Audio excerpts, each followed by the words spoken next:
샬롬. 네, 아름다운 5월의 첫 주일입니다. 반갑고 또 환영합니다. 네, 오늘 잠언 말씀 함께 보겠습니다. 잠언서 3장 21절에서 30절 말씀까지 보도록 하겠습니다. 잠언 3장 21절로 30절 말씀까지 보겠습니다.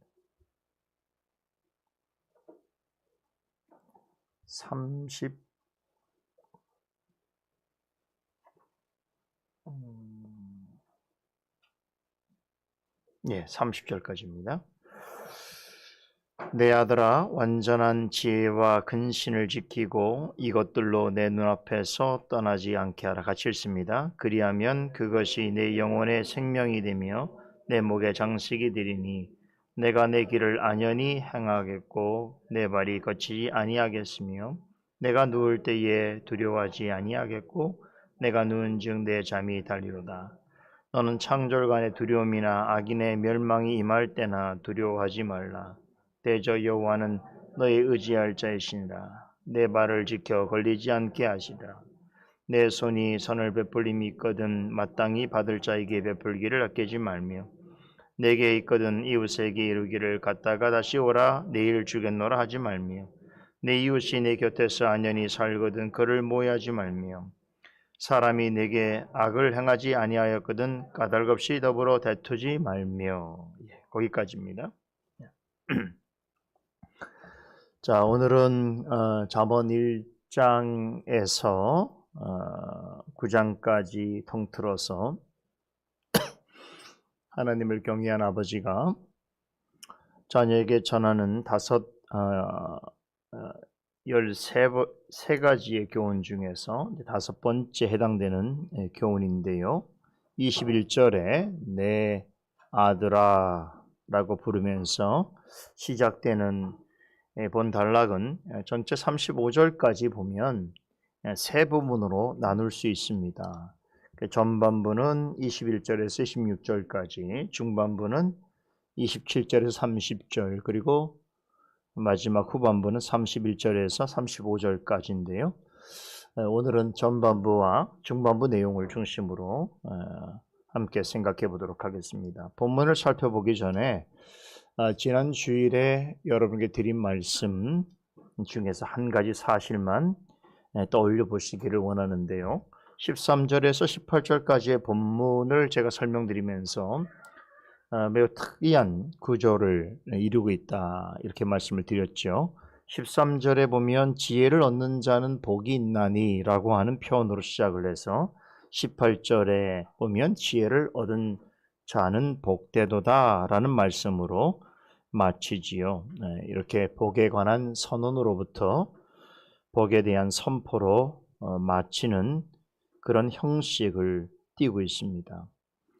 이렇게 지난주 살펴봤던 전단락은 지혜와 복의 관계를 설명하고 있는데 결론적으로 하나님의 지혜를 찾고 발견하려고 애쓰는 것이 복이며 그런 마음으로 살아가는 것 자체가 복된 상태다라고 하는 교훈입니다. 기억나시죠? 아버지는 오늘 본문의 전반부에 해당되어지는 21절에서 26절까지에서 바로 앞단락에서 언급한 지혜와 복이라는 주제를 좀 더 확장해서 설명하고 있습니다. 앞선 단락에서 지혜를 얻으려고 애쓰는 일 자체가 복된 상태다라고 하는 점을 강조하였다면 이제 본 단락의 전반부 내용에 있어서는 지혜를 찾고 발견하는 사람이 자신의 생활 속에서 실제로 누리는 복들이 구체적으로 무엇인지에 대해서 설명하고 있습니다. 이렇게 잠언서는 그냥 여러분들이 보시면 그냥 어떤 맥락 없이 다수의 교훈들로 이루어진 것처럼 보이지만 사실은 굉장히 섬세하고 논리적인 구조를 가지고 있습니다. 그것을 잘 이 시간 통해서 여러분들이 이해하시면 잠언서를 읽는데 훨씬 큰 도움이 되리라 이렇게 생각이 들어서 여러분들에게 이런 말씀을 전해드리는 것이니까요. 유익함으로 잘 받으시면 좋겠습니다. 아버지는 먼저 지혜를 얻은 자가 누릴 복들을 소개하기 전에 먼저 자녀에게 지혜에 대해서 어떤 태도를 가져야 할지에 대해서 강조하면서 이야기를 시작하지요. 21절에 보니까 내 아들아 완전한 지혜와 근신을 지키고 이것들로 내 눈앞에서 떠나지 않게 하라라고 명령하면서 교훈을 시작합니다. 우선 주목할 점은 아버지가 자녀더러 힘써 추구하고 지키라고 강권하는 지혜를 가리켜서 뭐라고 말하죠? 어떻게 표현합니까? 완전한 지혜라고 합니다. 이 완전한 지혜는 잠언서 2장 7절에 이미 언급된 적이 있습니다. 그래서 지금까지 이렇게 우리가 살펴본 잠언의 교훈을 우리가 통해서 이 완전한 지혜가 무엇을 말하는지를 우리가 조금씩 분명하게 알아가게 되는데요. 두 가지 의미로 해석해 볼 수 있습니다. 첫째는 하나님으로부터 계시되어진 지혜의 말씀은 그 자체로 완전하다라고 하는 것을 의미하는 것이겠고, 둘째는 하나님이 전해주시는 지혜 중에 최고의 지혜가 뭡니까? 우리 지난주 배웠죠? 생명나무로 표현되는 우리 주 예수 그리스도다. 그래서 18절에 지난주 살펴봤던 18절에 지혜는 그 얻은 자에게 생명나무라 지혜를 가진 자는 복되도다 라고 하는 말씀을 통해서 이제 이 지혜가 완전한 지혜가 뭘 말하는가? 궁극적으로는 생명나무이신 예수 그리스도를 가리키는 것이다 라고 하는 부분을 우리가 살펴보았습니다. 자, 이런 점에서 보게 될 때에 오늘 본문 21절에 완전한 지혜를 지키고 그것을 눈앞에서 떠나지 말게 하라, 않게 하라고 하는 이 교훈은 다음과 같은 중의적인 의미를 가진다고 볼 수 있겠습니다. 하나님을 경외하는 사람은 하나님의 말씀을 듣고 깨닫고 하나님의 말씀으로 살아가는 일에 창념해라 라고 하는 교훈과 함께 또 중요한 것은 예수 그리스도와 연합해 있는 자는 그분을 더 의지하고 마치 포도나무 가지가 포도나무에 붙어 있을 때만 좋은 열매를 맺는 것처럼 단단히 그분에게 붙어 있어서 하나님께서 기뻐하실 만한 풍성한 열매를 맺는 삶을 살아라 라고 하는 이러한 교훈을 전하고 있다고 할 수 있습니다. 그렇다면 이제 22절부터 26절에 차례로 언급하고 있는 복들은 무엇을 말해주는가? 이렇게 하나님의 말씀을 따라서 예수 그리스도를 잘 믿고 섬기는 사람에게 주어질 복으로 우리가 받아들여도 무방한 것이겠죠. 아버지는 하나님으로부터 주어지는 완전한 지혜를 찾고 발견하는 사람이 누리게 될 몇 가지 복들을 소개하고 있는데 핵심만 간단하게 살펴봅니다. 26절에 보니까 생명이라고 해요. 완전한 지혜는 영혼의 생명을 가져다 주고 지키고 또 풍성한 생명의 삶을 살게 해줍니다. 여기서 생명은 육체적 생명만을 말하는 것이 아니겠죠. 우리의 영혼의 생명을 이 지혜가 풍성케 해준다는 것입니다. 둘째는 존귀함입니다. 22절에 보니까 여기에 목의 장식이라는 표현이 나오죠. 목걸이를 의미하는 것입니다. 고대에 있어서는요, 목걸이는 지금과 좀 다르게 그것을 하고 있는 사람에게 있어서 그를 존귀하게 하고 아름답게 빛나게 하는 상징적인 의미를 가지고 있어서 여왕이나 심지어 왕들도 큰 목걸이를 목에 하고 있었던 것이지요. 이건 뭘 말하는 것입니까? 존귀하다 이런 뜻이죠. 지혜는 지혜를 찾는 자를 매우 존귀하게 만듭니다. 셋째로는 평안입니다. 23절에 보니까 지혜를 떠나지 않고 그것을 힘써 지키는 사람은 안연한 삶을 산다 이렇게 교훈합니다. 그래서 안연함이라고 하는 것은 평안이겠지요. 다른 말로 안전하고 안정된 삶을 뜻합니다. 지혜가 없으면 쉬운 길도 어렵게 가고 평탄한 길에서도 자주 넘어집니다. 이 지혜 없는 사람들의 특징이에요. 어떤 사람은 무엇을 해도 항상 발이 돌에 부딪히듯이 근심과 염려 속에 붙잡혀 삽니다. 하지만 하나님의 지혜를 소유한 사람은 어떤 상황에서도 마음의 평안을 잃지 않을 뿐 아니라 하나님께서 안전하게 지켜주신다는 것을 확신하기에 그 마음의 평안을 유지하게 되는 것입니다.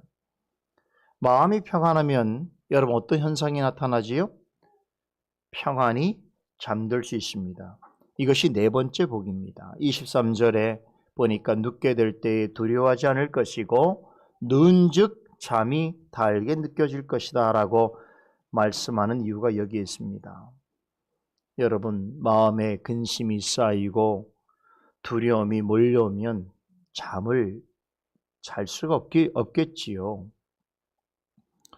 잠자리가 불편하면, 즉 잠을 제대로 자지 못하면 참 일상생활이 힘들고 괴롭습니다. 여러분 어떤 약보다 수면제라고 하는 이 의약품이 가장 많이 팔리고 또 많은 사람들이 찾는다는 걸 알고 계십니까? 현대인일수록 이러한 약품에 의지하여 잠을 청하려고 애를 쓰는 사람들이 점점 더 많아지고 있다는 것이지요. 여러분 잠을 잘 잔다는 것이 얼마나 큰 복인지요. 이 잠을 잘 잔다는 건요, 왜 그런가? 그 마음에 근심과 염려와 두려움을 없애주기 때문에 단잠을 잘 수 있는 것입니다. 여기서 단잠을 잔다는 것은 단지 육체적인 수면만을 의미하는 것이 아닙니다.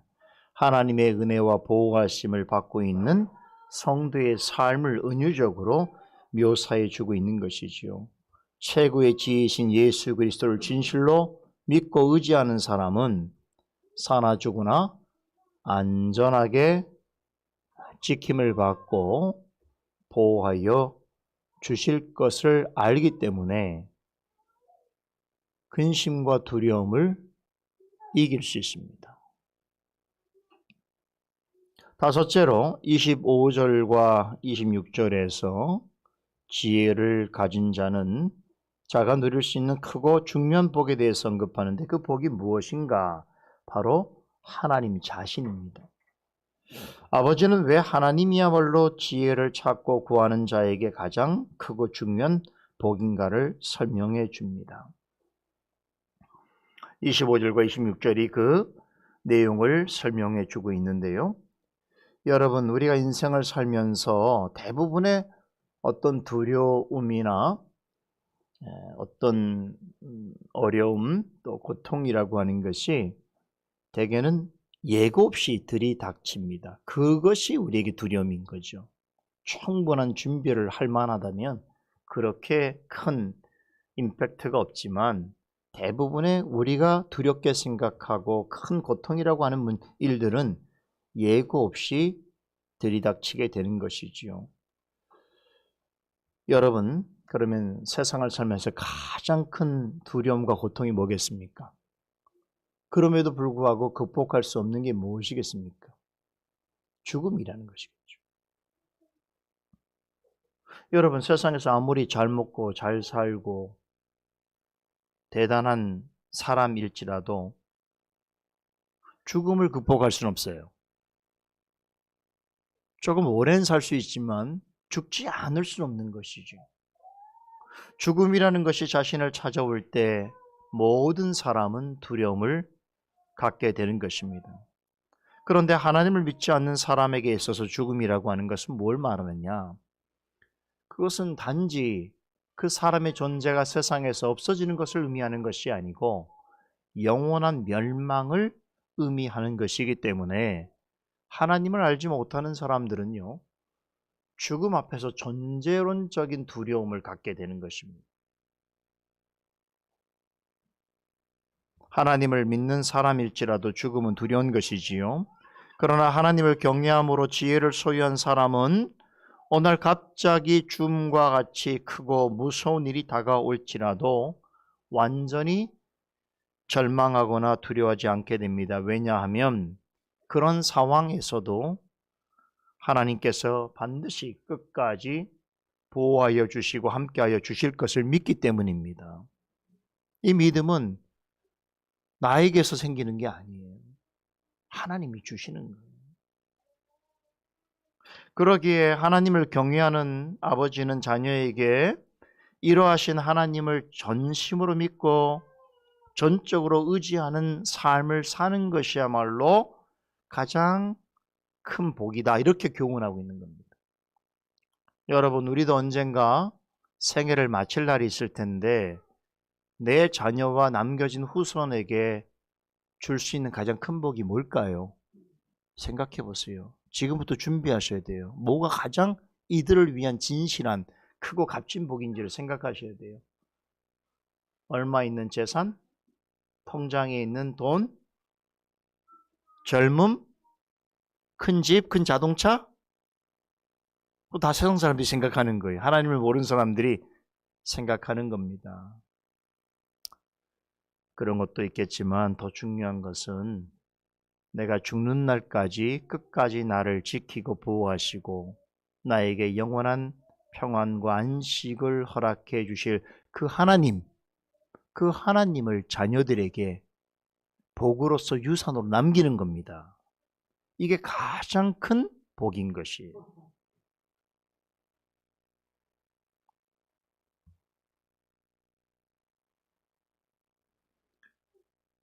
이렇게 본문의 전반부는 하나님의 지혜를 찾고 구하는 자에게 주어질 여러 가지 복들을 차례대로 소개하면서 마무리됩니다. 그리고 이어지는 본문에서는 조금 새로운 주제에 관해서 전하게 되는데 하나님을 경외하는 지혜자가 이제는 보세요. 내 자녀에게 이야기를 하고 나서 이 자녀가 앞으로 세상을 살 때에 누구랑 사는가를 이제 생각하는 거예요. 이 자녀가 홀로 살아갈 수 없지 않습니까? 하나님 믿는 사람이 누구랑 삽니까? 이웃들과 더불어 살아가지요. 그래서 이제 내 자녀가 한 걸음 더 나아가서 이웃에 대하여 자신과 함께 삶을 공유하고 살아가는 타인들에 대하여서 어떤 태도를 가져야 지혜로운 자인가, 지혜로운 삶인가에 대해서 교훈하는 것입니다. 자, 이 부분을 하나하나 뜯어보면 참 깊은 교훈들이 있지만 앞으로 이제 우리가 잠언서를 통해서 이런 유사한 내용들을 계속 만날 수 있기 때문에 오늘은 이 본문에서 전하고 있는 말씀을 좀 핵심적으로 요약해서 여러분들에게 전해드리려고 합니다. 자, 우리가 살아가는 동안 여러분 그리스도만 만나는 게 아니잖아요. 우리 교회 식구만 만나며 사는 게 아니잖아요. 많은 이웃들을 만나게 될 텐데 사실 우리의 진짜 신앙은 그들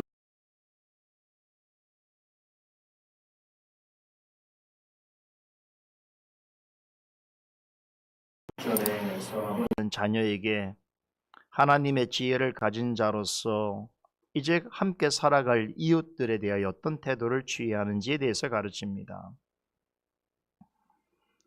이웃에 대하여 어떻게 하는 것이 하나님을 경외하는 지혜로운 자인가에 대해서 교훈하는 건데요. 4가지 교훈이 있어요. 첫째는 할 수만 있다면 이웃에게 선을 베풀어야 한다라고 교훈합니다. 27절 내용이지요. 여러분, 이건 우격다짐식으로 무조건적으로 선을 베풀라고 하는 말이 아닙니다. 여기 보니까 내 손이 선을 베풀 힘이 있거든 선을 행하라고 말하지요. 여기에는 굉장히 중요한 교훈이 있습니다. 보세요. 선한 행동을 하는 것은 나이지만 내가 그런 행동을 하기 위해서 뭐가 필요합니까? 나에게 힘이 필요해요. 그런 선한 행위를 할 수 있는 능력을 주시는 것은 하나님이에요. 하나님은 선을 행하라고만 말씀하지 아니하시고 우리로 하여금 선한 행위를 할 수 있는 능력도 공급하여 주십니다. 그것이 생각이든 지식이든 물질이든 어떤 것이든 그것을 나에게 능력으로 주시는 까닭은 그것을 통해서 선한 일을 행하고 그것으로 하나님께 영광을 돌리는 삶이 되도록 하시기 위해서입니다. 지혜를 가진 사람은 하나님께서 선을 행할 만한 능력을 가지고 선한 일을 행하기에 힘써야 하는 것입니다. 그래서 여러분, 하나님이 기뻐하시는 선을 행하고 살면요, 모두에게 좋아요. 먼저는 자기 자신에게 너무 좋은 것이고, 나아가서 나와 함께 하는 자들에게, 이웃에게도 매우 좋습니다. 그래서 지혜로운 사람은 하나님께 이런 기도를 드리기를 좋아합니다. 하나님, 언제나 제가 선한 일을 행하고자 하는 마음을 갖게 해주시고 선한 일을 행할 수 있는 능력을 주옵소서. 하나님이 기뻐하시는 선한 일을 통해서 내 자신뿐 아니라 이웃에게도 기쁨과 유익을 주는 자가 되게 하소서. 그로써 선하신 하나님의 은혜와 영광을 드러내는 삶을 살아가게 하소서. 이런 기도를 할 수밖에 없는 거예요. 왜냐하면 이건 좋은 것이니까. 선한 일을 하면 모두가 좋아집니다. 가정에서도 선한 일을 하는 구성원들이 여럿이면 그 가정은 행복할 수밖에 없어요. 나만 좋은 게 아니라 모두를 좋아하게 만드는 거예요. 둘째는 자기중심적이고 이기적이어서는 안 된다는 것이, 이 사실을 아버지는 본문 28절에서 자신에게 도움을 요청하러 온 이웃에게 다음에 오라고 말하는 한 예를 통해서 설명하고 있습니다. 자, 물론 지금 당장 내가 도움을 줄 수 없는 경우라고 한다면 이렇게 말할 수 있습니다. 지금 도움을 드릴 수가 없습니다. 다음 기회에 기회를 뵙겠습니다 라고 이렇게 말하는 것은 잘못이 아닙니다. 하지만 여기서 말하는 상황은 자신이 충분히 도움을 줄 수 있는데도 그것을 애써 무시하고 거부하는 것을 말하는 것이에요. 하나님께서 선을 행할 수 있는 능력을 주셨고 또 그것을 적절하게 발휘할 수 있는 기회를 허락해 주셨음에도 불구하고 선한 일을 행하는데 나서지 않는 것은 지혜로운 사람이 아니다라는 것이죠. 그런 사람은 엄밀하게 하나님이 자신에게 선을 행할 마음도 주시고 선을 행할 능력도 주시고 선을 행할 수 있는 기회도 주셨는데도 불구하고 그것을 올바로 행하기를 거부한다면 그것은 결국 그 하나님께 받은 좋은 것들을 자신만을 위해서 사용하려고 하는 자기중심적이고 이기적인 사람일 수밖에 없는 것입니다. 여기서 한 가지 짚고 넘어가면 좋을 일이 있습니다. 자, 성경에서 말하고 있는 이웃이 누구인가 하는 것입니다. 나와 가까이 있는 사람이 다 이웃인가? 과연 그럴까요, 여러분? 그렇지 않습니다. 성경에서 말하는 가르치는 이웃은 나에게 도움을 필요로 하는 사람입니다. 이것을 누가복음 18장에 나오는 여러분이 잘 아시는 선한 사마리아인 비유가 가르치는 핵심인데요. 한 사람이 예루살렘에서 여리고를 가다 강도를 만났죠. 거의 모든 것을 다 빼앗겨버리고 죽게 되었을 때에 그의 곁을 제사장 레인이 지나갑니다. 그리고 사마리아 사람이 지나갑니다. 예수님께서 이 비유를 전하시고는 누가 강도 만난 자의 이웃이냐고 물으시지요. 여러분, 누가 강도 만난 사람이 이웃이었습니까? 선한 사마리아인이지요. 그는 자신의 도움이 절실하게 필요한 강도 만난 사람에게 최선을 다해서 자비를 베풀었습니다. 이처럼 나의 도움을 실제적으로 필요하는 사람이 나의 이웃이고 내가 실제적인 도움을 줄 때 그는 나의 진정한 이웃이 되는 것입니다. 이것이 예수님께서 가르치시는 이웃사랑의 핵심입니다. 나와 전혀 관계없는 사람은 이웃이 아니에요. 그런 사람은 이웃이라 말할 수 없어요. 정말로 내가 관계하고 있고 나의 도움을 필요하고 내가 그에게 자비를 베풀 수 있는 관계에 있는 사람이 나의 이웃인 것입니다. 그런 사람을 내 몸처럼 사랑하라고 말씀하신 것이, 이 얘기는 다르게 말하면